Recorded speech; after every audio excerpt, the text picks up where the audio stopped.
जो बच्चे इस साल बीएससी सेकेंड सेमेस्टर बॉटनी का एग्ज़ाम पेपर देने वाले हैं उनके लिए ये क्वेश्चंस वेरी वेरी इंपॉर्टेंट होने वाले हैं, क्योंकि ऐसे बहुत से क्वेश्चंस होंगे जो इन क्वेश्चन से आपके एग्ज़ाम पेपर में पूछे जाएंगे। पेपर का नाम है आर्किगोनियर्स एंड प्लांट आर्किटेक्चर। चलिए देख लेते हैं वो कौन कौन से मोस्ट इम्पोर्टेंट एमसीक्यू हैं जो इस साल एग्ज़ाम पेपर में फंस सकते हैं। तो सीधे क्वेश्चन फर्स्ट की तरफ बढ़ते हैं। क्वेश्चन फर्स्ट है, सेकेरोमाइसिस पाया जाता है, यानी कि सेकेरोमाइसिस इज़ फाउंड ऑन, कागज़ पर, गोबर पर, शर्करा युक्त पदार्थों पर, इनमें से कोई नहीं। यहाँ पे सी पे आप टिक लगा दो, शर्करा युक्त पदार्थों पर। चलिए नेक्स्ट क्वेश्चन की तरफ बढ़ते हैं। क्वेश्चन सेकंड है हमारा, सेकेरोमाइसिस की कोशिका भित्ति के अंदर पाए जाते हैं, यानी कि inside the cell wall of saccharomyces और फाउंड। केंद्रक, आरएनए, माइटोकॉन्ड्रिया या उपर्युक्त में से सभी। कहने का मतलब यहाँ ये है, बस यही है। तो सेकेरोमाइसिस की कोशिका भित्ति के अंदर पाए जाते हैं, केंद्रक भी पाए जाते हैं, आरएनए भी पाए जाते हैं और माइटोकॉन्ड्रिया भी पाया जाता है। इसका मतलब है all of the above. D पे आप टिक लगा दो, बेझिझक। चलिए नेक्स्ट क्वेश्चन की तरफ बढ़ते हैं। क्वेश्चन 3 है, सेकेरोमाइसिस की कोशिका भित्ति बनी होती है। सेकेरोमाइसिस की कोशिका भित्ति बनी होती है। The cell wall of saccharomyces is made up of. Saccharomyces का एक या दो क्वेश्चन एग्जाम पेपर में आएंगे, इससे ज़्यादा कभी भी क्वेश्चन पूछे नहीं जाते हैं, ये ध्यान देना। काइटिन की जो कोशिका भित्ति होती है ना, जैसे आप बोलते हो सेल वॉल, तो कोशिका भित्ति जो होती है वो काइटिन की बनी होती है, पर ये ध्यान देना सेकेरोमाइसिस की, ठीक है। सेकेरोमाइसिस की कोशिका भित्ति बनी होती है, आप बोलोगे काइटिन की। तो 3 क्वेश्चन ये सेकेरोमाइसिस के हो गए, इनमें से एक आधा क्वेश्चन एग्जाम पेपर में फंस सकता है। चलिए अगला क्वेश्चन देखते हैं। क्वेश्चन 4 है, यीस्ट। अब ये जो तुम देख रहे होगे यार, सेकेरोमाइसिस क्या होता है, इसके बारे में थोड़ा सा बता दूं। यीस्ट ही होता है, सामान्यतः इसे यीस्ट ही कहते हैं। सेकेरोमाइसिस को यीस्ट ही बोलते हैं, या खमीर, यीस्ट या खमीर। अब यीस्ट में कितने एंजाइम पाए जाते हैं आपको पता है, इन्वर्टेज, जाइमेस और माल्टेस, ये सब पता होना चाहिए आप लोगों को। क्वेश्चन 4 है हमारा, यीस्ट को सम्मिलित किया गया है। यीस्ट को सम्मिलित किया गया है, ये तुम देख रहे हो एस्कोमाइसिटीज़ में, ये वाला एस्कोमाइसिटीज़ में। तो यीस्ट को सम्मिलित किया गया है एस्कोमाइसिटीज़ में। अगला क्वेश्चन देखो जरा, क्वेश्चन 5 है, एडोक्सा प्रकार का भ्रूणकोष होता है। एडोक्सा प्रकार का भ्रूणकोष होता है। वाह क्या बात है, क्वेश्चन बहुत दमदार है। तो ये जो तुम देख रहे हो ना, मोनोस्पोरिक, यही इसका राइट ऑप्शन है। ए पे आप टिक लगा दो, बेझिझक। चलिए अगले क्वेश्चन की तरफ बढ़ते हैं फटाफट, ऐसा 100 क्वेश्चन है, देख लेते हैं। पीथियम में अलैंगिक जनन पिंड है। यार पीथियम में अलैंगिक जनन पिंड है, आइसीडिया, कोनिडिया, बीजाणुधानिया या कोनिडियम धानिया। कोनिडियम धानिया तो क्या लग रहा है, ये जो तुम देख रहे हो ना, ये वाला, ये बीजाणु धानिया, यही क्या स्पोरंजिया इज़ अ राइट ऑप्शन, बीजाणु धानिया। लगा दो टिक बेझिझक, सी पे आप लगा दिया, ठीक है। चलिए किस किस का आज पेपर है फटाफट ये सब कमेंट कर दो, और पेपर देने से पहले ये क्वेश्चन पढ़ के ज़रूर जाना, बहुत से क्वेश्चन आज इस क्वेश्चन पेपर में फंसने वाले हैं, ठीक है। चलिए अगला क्वेश्चन देखते हैं। क्वेश्चन 7 है, पीथियम में लैंगिक जनन होता है। पीथियम में लैंगिक जनन होता है और वो होता है विषम युग्म की, बी पे आप टिक लगा दो। अगला क्वेश्चन देखते हैं। क्वेश्चन 8 है, पीथियम का कवक जाल होता है। तो पीथियम का कवक जाल हमेशा, ठीक है, संकोशिकीय होता है, जिसको बोलते हो आप सिनोसाइटिक, यानी कि बी पे आप टिक लगा दो, सिनोसाइटिक मतलब संकोशिकीय होता है, ठीक है। अगला क्वेश्चन देखो जरा, क्वेश्चन नंबर 9 है, सिट्रस कैंकर का कारक है। बहुत बहुत इंपॉर्टेंट क्वेश्चन है, बहुत बहुत इंपॉर्टेंट क्वेश्चन, कई बार एग्जाम पेपर में आ भी चुका है। सिट्रस कैंकर का कारक, सिट्रस कैंकर का कारक है ये वाला, बी पे आप टिक लगाओ, जैंथोमोनास, ठीक है। चलिए क्वेश्चन 10 है हमारा, मीसोजोइक महाकल्प की समाअवधि है। मीसोजोइक महाकल्प की समय अवधि है, ये है 125 मिलियन वर्ष, ये वाली है 125 मिलियन वर्ष। अब ये बात मिलियन में चल रही है, लगा लो 125 मिलियन वर्ष। मीसोजोइक महाकल्प, जिसको आपने बोला मध्यजीवी महाकल्प की समय अवधि है 125 मिलियन वर्ष, ठीक है। बहुत इंपॉर्टेंट क्वेश्चन है, आया हुआ क्वेश्चन है ये वाला। 11 देखो जरा, जिम्नोस्पर्म की उत्पत्ति किस महाकल्प में हुई। ये भी वेरी वेरी इंपॉर्टेंट क्वेश्चन है यार। तो ये जो तुम देख रहे हो ना पेलियोजोइक, तो यहाँ पर जिम्नोस्पर्म की उत्पत्ति हुई। दोनों में से एक क्वेश्चन बिल्कुल कन्फर्म है। क्वेश्चन 10 और क्वेश्चन 11 इन दोनों में से एक क्वेश्चन पक्का फंसेगा। जिम्नोस्पर्म की उत्पत्ति किस महाकल्प में हुई? पैलियोजोइक में। ठीक है, अगला क्वेश्चन देखो जरा 12वां, आवर्त बीजियों का युग कहलाता। Very very important question, exam paper में फंस सकता है यह वाला क्वेश्चन, ये 12वां क्वेश्चन, ये बहुत इंपॉर्टेंट क्वेश्चन है। आवर्त बीजियों का युग कहलाता है, आप बोलोगे सीनोजोइक महाकल्प, यानी कि आवर्त बीजियों का युग कहलाता है सीनोजोइक महाकल्प इज़ द राइट ऑप्शन। चलिए अगला क्वेश्चन देखते हैं 13वां, कौन सबसे प्राचीन है? सबसे प्राचीन, हाँ सबसे प्राचीन जो है ना, कौन सबसे प्राचीन है? भाई मेरी मानो या ना मानो, डी पे आप टिक लगा दो। सिलुरियान, ये क्या है? सिलुरियान ये क्या चीज़ है? सिलयुरियान ये जो है ये है क्या, जल्दी बताओ, ये सबसे प्राचीन है। ओके, चलिए क्वेश्चन नंबर 14 देखते हैं, आवर्त बीजियों का उद्गम किस काल में हुआ? आवर्त बीजियों का उद्गम किस काल में हुआ? ट्राएसिक काल में। ठीक है, सी पे टिक लगा दो। क्वेश्चन 15 देखो, आधुनिक महाकल्प है, तो आधुनिक महाकल्प जो है ना वो ये सीनोजोइक होता है, इसको आप आधुनिक महाकल्प भी कहते हो। ठीक है, 16 देखो, पेड़ भी पाए जाते हैं, trees were also found in Carboniferous में, मीसोजोइक में, ए और बी दोनों में। तो पेड़ भी पाए जाते थे लिखा हुआ है, पेड़ भी पाए जाते थे, सी पे आप टिक लगा दो, ए और बी दोनों में।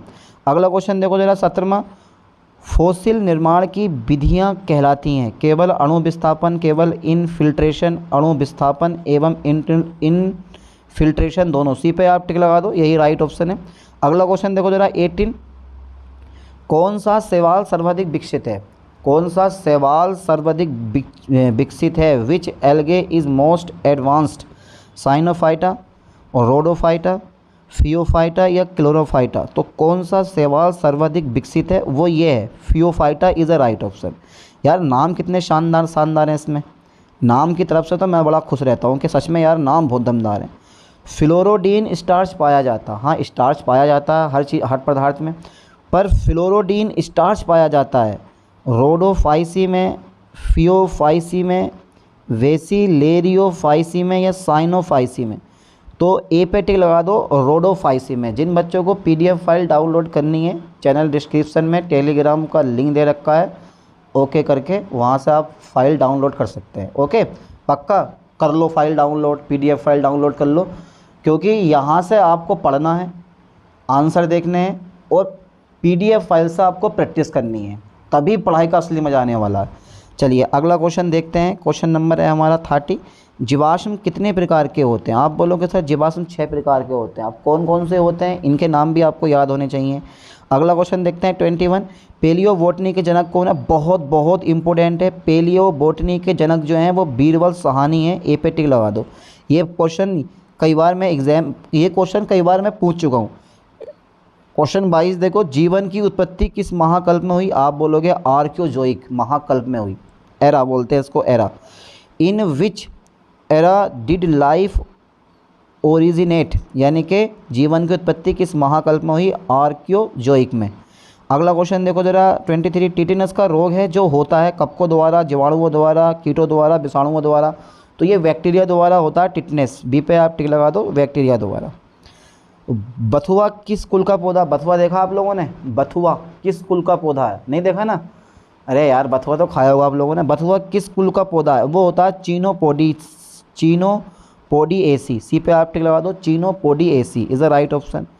25, चुकंदर किसका रूपांतरण है? बहुत बहुत इंपॉर्टेंट है, चुकंदर किसका रूपांतरण है?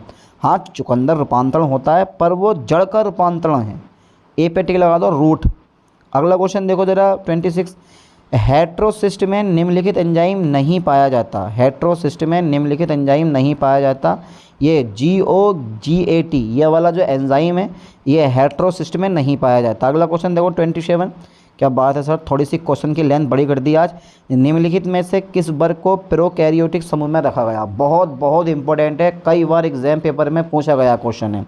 निम्नलिखित में से किस वर्ग को प्रोकैरियोटिक समूह में रखा गया? विच of the following classes is placed under the prokaryotic group?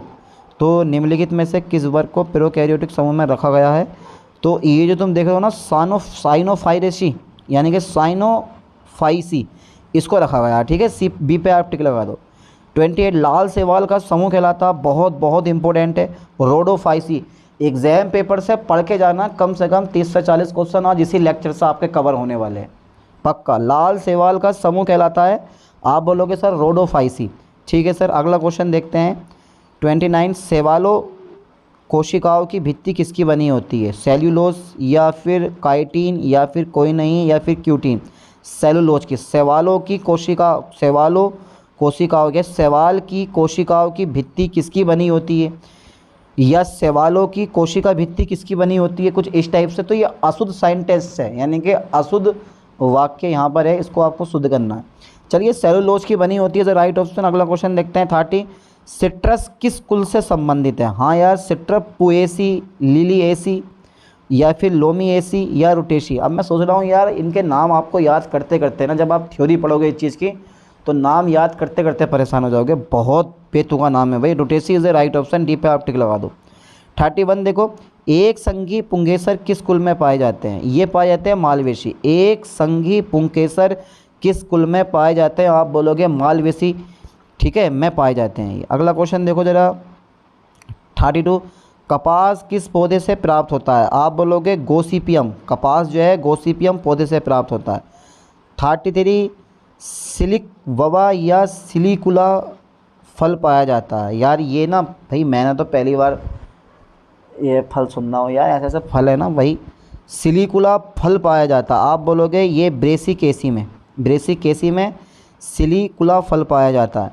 34 देख लेते हैं भाई। 34 ऐसे करके, वेंथम एवं हुकर द्वारा दिया गया वर्गीकरण किस प्रणाली से संबंधित है? एक बात मैं आपको और बता दूं, अगर किसी ऑप्शन में वेंथम और हुकर दे रखा है, टिक लगा देना, वही उसका राइट ऑप्शन होगा, क्योंकि कई क्वेश्चन वेंथम एवं हुकर से पूछे जा चुके हैं। वेंथम एवं हुकर द्वारा दिया गया वर्गीकरण किस प्रणाली से संबंधित है? आप बोलोगे प्राकृतिक प्रणाली से संबंधित है, ए पे टिक लगा दो। अगला क्वेश्चन देखो 35। वर्गिकी का जनक के नाम से कौन जाना जाता है? वर्गिकी के जनक के नाम से कौन जाना जाता है? आप बोलोगे लीनियस जो है वो वर्गिकी के नाम से जाना जाता है। 36।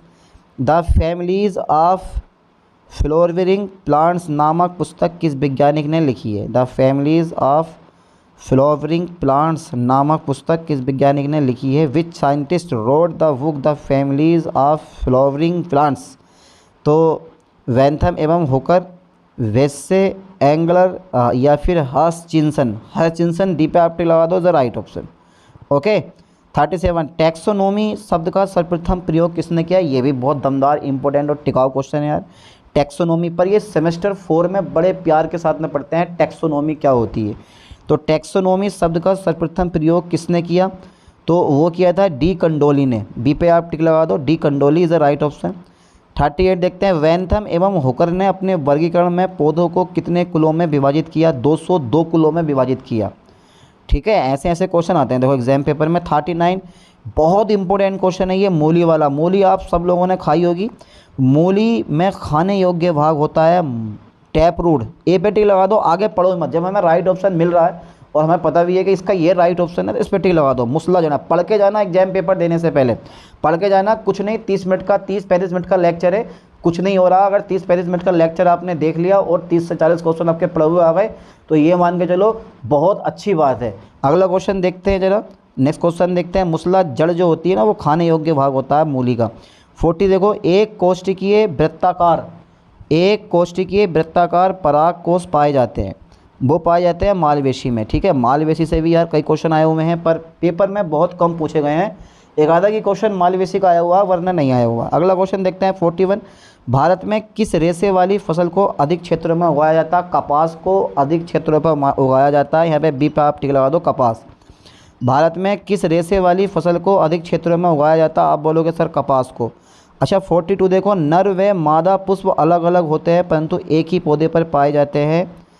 नर व मादा पुष्प अलग अलग होते हैं लेकिन एक ही पौधे पर पाए जाते हैं। अरे वाह क्या बात है। वो है तुम्हारे पास कुकुरबिटेसी हैं, कुकुरबिटेसी लगा दो टिक बेझिझक। 43 आलू के पौधे में पुष्प होते हैं उभयलिंगी होते हैं। आलू का जो पौधा होता है ना, इतना पता है सर, आलू होते हैं, छीलते हैं, काट के पका के खा लेते हैं बस। अब आलू का पौधा क्या है क्या नहीं है कुछ पता नहीं होता। बात भी सही है, लेकिन पढ़ना पड़ जाए यार आप लोगों को। आलू के पौधे में पुष्प होते हैं, उभयलिंगी इज़ द राइट ऑप्शन। चलिए अगला क्वेश्चन देखते हैं 44। कुर्सी फेरी कुल में पुमंग होता है। कुर्सी फेरी कुर्सी फेरी कुल में पुमंग होता है। इन कुर्सी फेरी द एंथ्रोसियम इज़ होता है, ये होता है तुम्हारे पास चतुर्दिगी इज़ द राइट ऑप्शन। 45 देखो, ब्रेसिकेसी कुल के सदस्यों में बीजांडन्यास होता है। बीजांडन्यास होता है, ब्रेसिकेसी कुल के सदस्यों में बीजांडन्यास होता है, और वो होता है तुम्हारे पास, सी पे आप टिक लगा दो, भित्तीय। सी पे आप टिक लगाओ, भित्तीय इज़ ए राइट ऑप्शन। अगला क्वेश्चन देखते हैं 46। कंपोजिटी कुल में पुष्प होता है, वो होता है जाइंगोपरिक इज़ द राइट ऑप्शन। 47 देखते हैं, कंपोजिटी में बीजांडन्यास होता है, आप बोलोगे आधारीय वेसल। 48 देखो जरा, निम्नलिखित में से किस कुल में नर तथा मादा पुष्प एक ही पौधे पर पाए जाते हैं। है बड़ा दमदार बड़ा टिकाऊ क्वेश्चन है। क्या अभी ये क्वेश्चन ऊपर आया है? हाँ आया है। क्वेश्चन ऐसा पूछा था कि एक ही पौधे पर नर और मादा जननांग जो है अलग अलग पुष्प में होते हैं, है ना। तो ये जो तुम देख रहे हो ना कुकुरबिटेसी, यही इसका भी राइट ऑप्शन यही है। ये क्वेश्चन अभी ऊपर ही पूछा गया, Cucurbitaceae is a right option. अगला क्वेश्चन देखो 49। पोएसी या ग्रेमिनी कुल का विशिष्ट लक्षण है। चारों ऑप्शन पढ़ लो, पहले चारों ऑप्शन पढ़ लो, जो सबसे बड़ा दिखाई दे टिक लगा दो। वर्सेटाइल, एंथ्रस एवं फेदरी स्टिग्मा का पाया जाना, सी पे आप टिक लगा दो। अगला क्वेश्चन देखो जरा, नेक्स्ट क्वेश्चन है हमारा 50। साइथियम है एक प्रकार का ये पुष्पक्रम। साइथियम जो होता है वो एक प्रकार का पुष्पक्रम होता है। 51। क्रीमोकार्प फल किस कुल में पाए जाते हैं। क्रीमोकार्प फल किस कुल में पाए जाते हैं। तो यार एपीएसी में पाए जाते हैं, कहीं ऑप्शन है? हाँ ये हैगा, ये मिल गया, डी नंबर पे लगा दो, APAC is a right option. 53 देखो, वर्ग की मौलिक घटक है। वर्ग की मौलिक घटक है the fundamental compounds of taxonomy. तो टैक्सोनॉमी को हिंदी में वर्ग की कहते हैं। तो 4 होते हैं, ठीक है। 54 पढ़ो जरा, क्वेश्चन पढ़ो। आधुनिक वर्गीकरण की नींव डाली थी। आधुनिक वर्गीकरण की नींव किसने डाली थी? हाँ ये दमदार क्वेश्चन है, ये दमदार क्वेश्चन है। बी पे आप टिक लगा दो, लीनियस ने। ये बहुत इंपॉर्टेंट क्वेश्चन है, आधुनिक वर्गीकरण की नींव डाली थी। अच्छा अगला क्वेश्चन पढ़ो 55। बिटर्स वार्क फैमिली के नाम से किस कुल को जाना जाता है। बिटर्स वार्क फैमिली के नाम से किस कुल को जाना जाता है। तो यार बिटर्स है तो बिंटरेसी को जाना जाता होगा, सिंपल सी बात है। तो थोड़ा सा अंदाज़ा भी यहाँ काम करता है, थोड़ा सा ना बच्चों का अंदाज़ा भी यहाँ काम करता है। जितना अंदाज़ा लगा के आप ऑप्शन लगाओगे ना, सटीक वही राइट बैठेगा। तो कुछ तो अंदाज़ा लगाने का तरीका होता है, कुछ तो ऐसे होता है अंधाधुंध धूल में लठ मारते रहे, मैं दे दे ऐसा नहीं करना। पहले क्वेश्चन पढ़ना है, फिर उस क्वेश्चन का सही आंसर मतलब आपको ढूंढना है, और क्वेश्चन से मिलता जुलता आंसर पर टिक लगा दो बेझिझक, ठीक है। कुछ अंदाज़ा भी होता है कुछ। 56 देखो जरा, ये हो गया हमारा, हाँ 55 56 आ गया। सर्वप्रथम आवर्त बीजियों की उत्पत्ति किस काल में मानी जाती है। अब बताओ जल्दी, ये ऊपर भी पूछ रखा है मैंने, ये ऊपर भी पूछ रखा है, जल्दी बताओ। ये क्रेटेशियस आवर्त बीजियों की जो उत्पत्ति है वो क्रेटियस काल में मानी जाती है, ठीक है। क्रेटेशियस याद कर लो, आवर्त बीजी पौधों का संबंध किससे होता है? क्रेटियस से होता है। या ऐसे याद किया करो, आवर्त बीजियों का संबंध क्रेटियस से होता है। हाँ क्रेटियस याद हो गया। अब आगे बढ़ाओ 57 देखते हैं। परिदल पाए जाते हैं, परिदल पाए जाते हैं, वो पाए जाते हैं लीली एसी में। परिदल जो होते हैं वो लीली एसी में पाए जाते हैं। 58 देखो, जब बाह्य दलपुंज तथा दलपुंज एक दूसरे से भिन्न नहीं होते तो उसे कहते हैं। जब बाह्य दलपुंज तथा दलपुंज एक दूसरे से भिन्न नहीं होते तो उसे कहते हैं परिदलपुंज कहते हैं। बी पे आप टिक लगा दो बेझिझक। अगला क्वेश्चन देखो 59। द्विबीजपत्री तने की मध्य या केंद्रीय भाग को कहते हैं। बहुत इंपॉर्टेंट है, आता है प्रीवियस पेपर में, इसको बोलते हैं ना वेरी इंपॉर्टेंट। बस वही यही वाला क्वेश्चन है।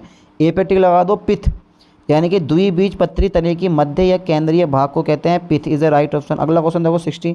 द्विबीजपत्री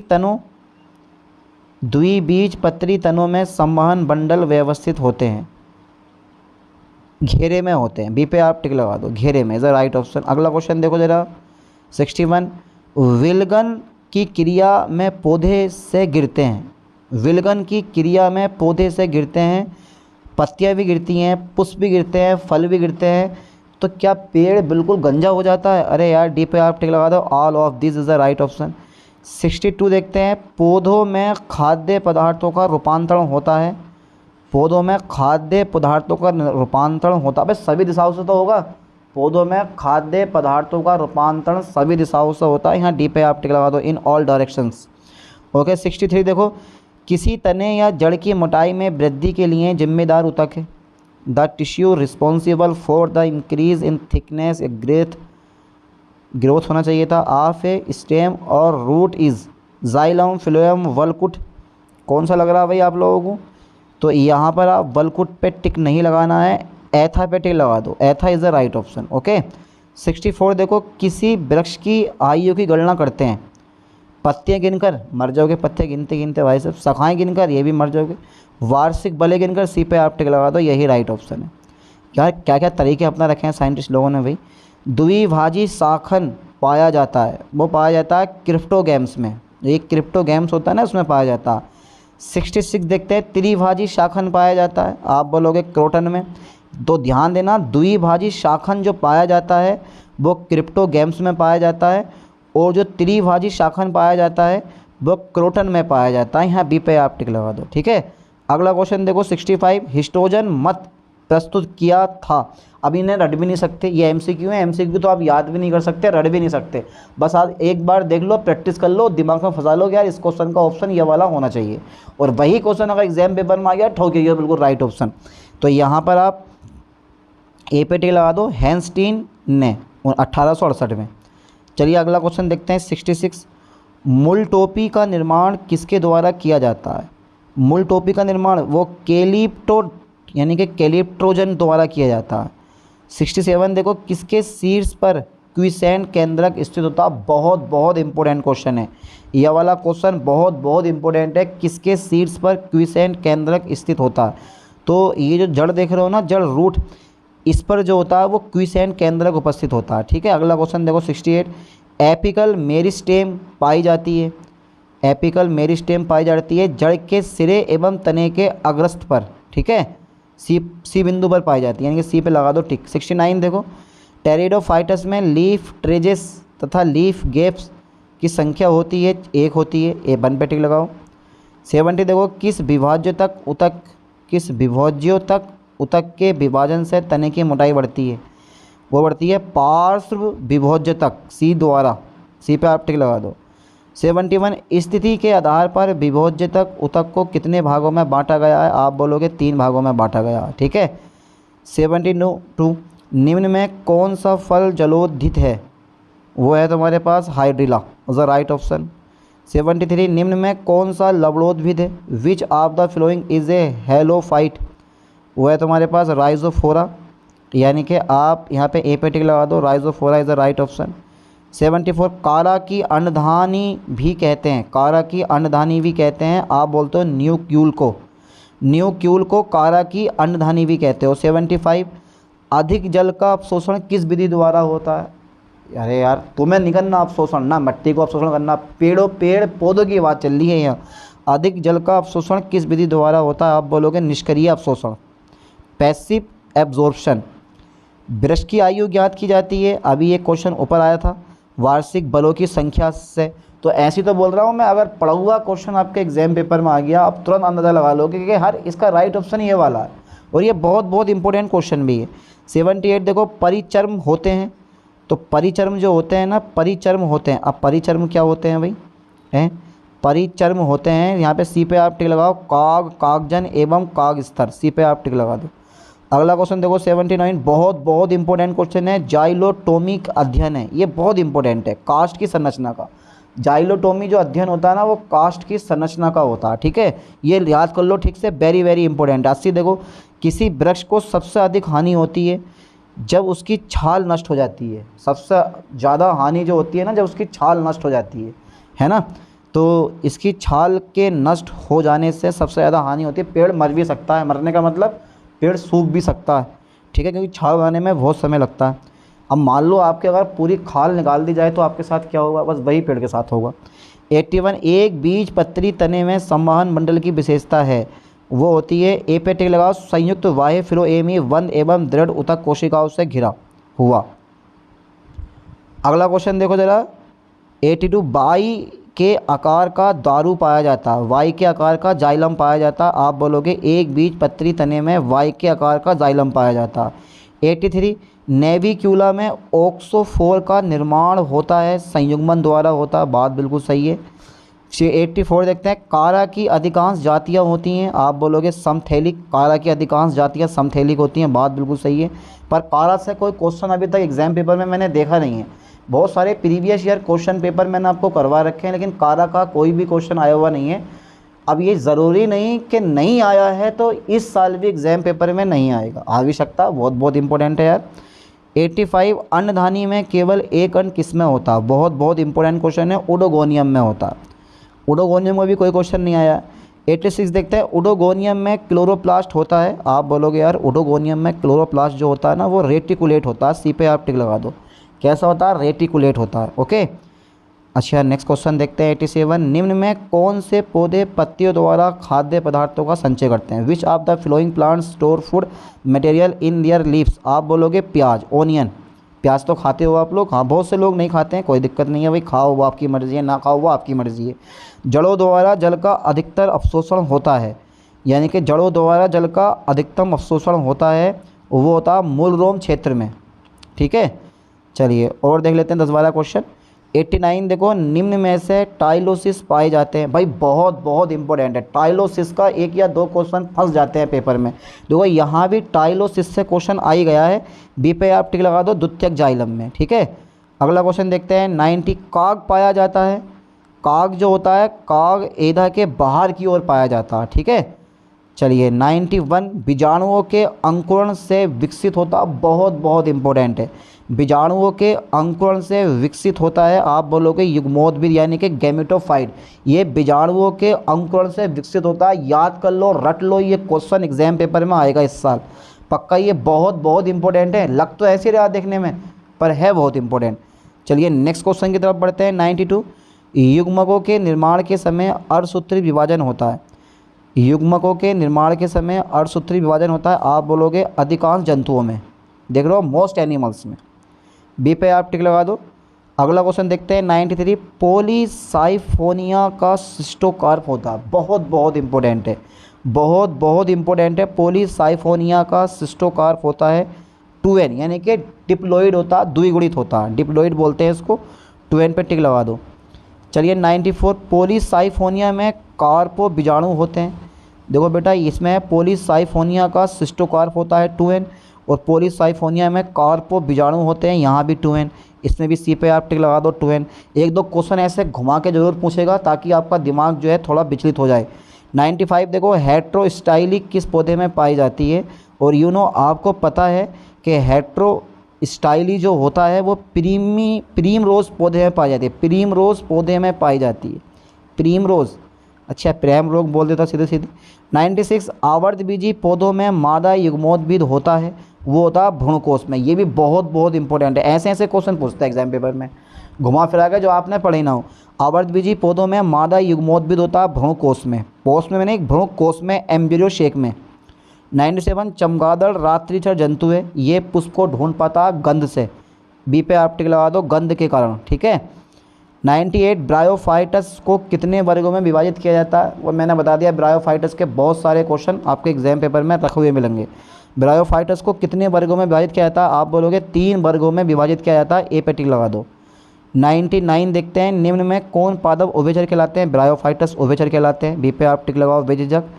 चलिए 100 देखते हैं, ब्रायोफाइटस में भ्रूण का विकास कहाँ होता है, आप बोलोगे स्त्रीधानी में होता है, बात बिल्कुल सही है। ब्रायोफाइटस में भ्रूण का विकास कहाँ होता है, स्त्रीधानी में होता है।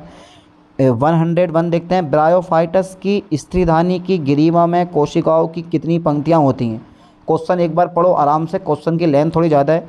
ब्रायोफाइटस की स्त्रीधानी की ग्रीवा में कोशिकाओं की कितनी पंक्तियाँ होती हैं, आप बोलोगे सर सी पे टिक लगा दो, 6 पंक्तियाँ होती हैं, है ना, कितनी होती हैं, 6 पंक्तियाँ होती हैं। अगला क्वेश्चन देखो जरा 102, निम्न में से किसे भारतीय ब्रायोफाइटस का जनक कहते हैं, वो कहते हैं एस आर कश्यप को, ये वाला professor S R Kashyap is a right option. Total मैंने 102 क्वेश्चन आज के लेक्चर में कवर करवा दिए हैं, यानी कि टोटल 100 क्वेश्चन ही मानो, ठीक है। और ये सारे के सारे क्वेश्चन वेरी वेरी इंपॉर्टेंट है। एग्ज़ाम पेपर देने से पहले ये पढ़ के जाने हैं, आपको ये ध्यान देना है, पूरे के पूरे लेक्चर पढ़ के जाने हैं, पूरे का पूरा पेपर आपका पढ़ा हुआ आएगा। चलिए मिलते हैं नेक्स्ट वीडियो में नेक्स्ट लेक्चर के साथ। थैंक्स।